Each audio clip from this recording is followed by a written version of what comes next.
আজকে বাজার থেকে নিয়ে এসেছিল ছোট ছোট মোরলা আর বাটা মাছ। তো আজকে আমি তোমাদেরকে মোরলা মাছটাই দেখাবো।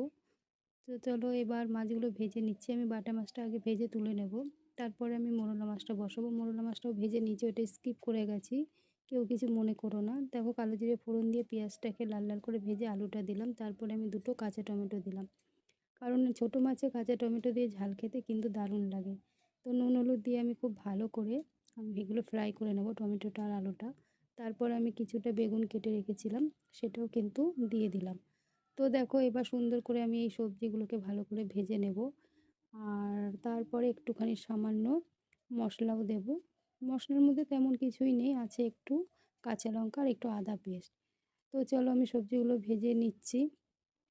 তারপরে যে তো আদা আর কাঁচা লঙ্কার পেস্ট করে রেখেছিলাম সেটা একটু দিলাম, একটু সামান্য একটু লঙ্কার গুঁড়ো, একটু জিরের গুঁড়ো দেব, একটু হলুদ দেব, দিয়ে আমি খুব সুন্দর করে মশলাটাকে কষাবো।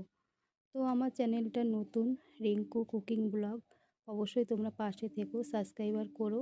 আর আমার চ্যানেলে এরকম প্রতিদিনই নতুন নতুন রান্না আসে, তোমরা কিন্তু পাশে থেকো। দেখেছো মাছটা আমি ভেজে রেখেছিলাম, বলেছিলাম না স্কিপ করে গেছি, তো দেখো মাছগুলো ভেজে রেখেছি। এবার খুব বেশি জল দেব না, কারণ এই মাছটা তো একদম ঝাল করব, গা মাখা মাখা থাকবে। সেই কারণে আমি অল্প জল দিয়ে আমি এবার আস্তে আস্তে 15-20 মিনিট ফুটিয়ে নেব। তো দেখতেই পাচ্ছ আমার মোরলা মাছের ঝালটা কেমন হয়েছে, আর খেতে কিন্তু অসাধারণ হয়েছিল। তোমরা অবশ্যই আমার পাশে থেকো, অবশ্যই পাশে পাবে।